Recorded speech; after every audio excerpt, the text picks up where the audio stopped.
జై తెలంగాణ.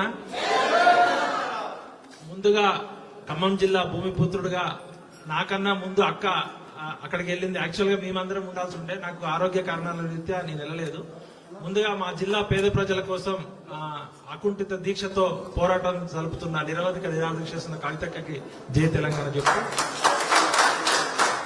చాలా మంది మిత్రులు వస్తుంటే ఏంటి నువ్వు జాగృతిలో జాయిన్ అవుతున్నావా, కవితక్క పార్టీలో జాయిన్ అవుతున్నావా అని చెప్పారు. 2001లో కేసీఆర్ అనే ఒక బక్కపల్చిన వ్యక్తి మా ఉస్మానియా విశ్వవిద్యాలయంలో పిలిపించినప్పుడు నా వయసు 22 సంవత్సరాలు.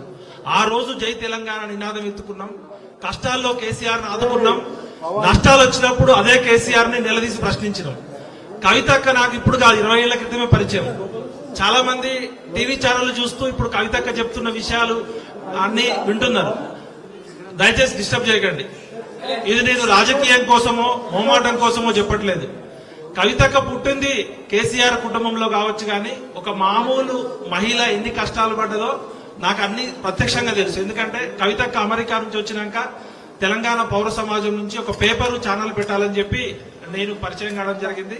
ఆ కష్టాలు నష్టాలు అన్ని తర్వాత చెప్తా. గానీ ఈ రోజు నేను ఇక్కడికి రావడానికి ప్రధాన కారణం కేసీఆర్ కూతురుగా తాను రాజకీయాల్లోకి రావచ్చు, తెలంగాణ జాగృతిగా మనం పరిచయం కావచ్చు, బతుకమ్మగా పరిచయం కావచ్చు. కానీ ఈ రోజు తెలంగాణ కష్టాల్లో ఉంటే ఏ రాజకీయ పార్టీ పోరాటం చేయకుండా ఓన్లీ నుమాయిష్, మన నాంపల్లిలో ఎగ్జిబిషన్ జరిగినట్టు ఎగ్జిబిషన్ కి పోయొచ్చినట్టు పోయేస్తున్నారు.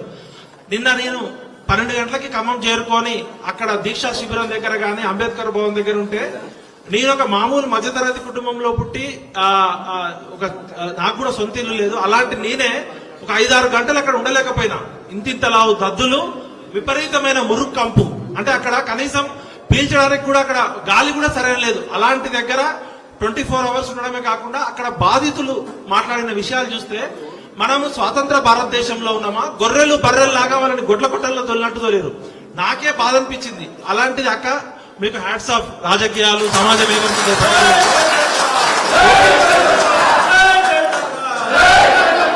అయితే కొన్ని విషయాలు కులం మాట్లాడుకోవాల్సిన సందర్భం. కవితక్కతో నాకున్న పరిచయం, ఒక సోదరిగా పరిచయము.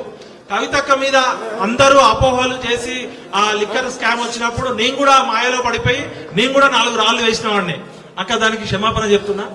అయితే కోర్టులు తేల్చాలి, కోర్టులు అనేది తేల్చాలి. ఈ రోజు సిబిఐ కోర్టు అనేది చెప్పింది కవితక్క క్లీన్ చిట్ ఇచ్చింది అనేది. ఆ వివరాలు మళ్ళీ పక్కకి పెడితే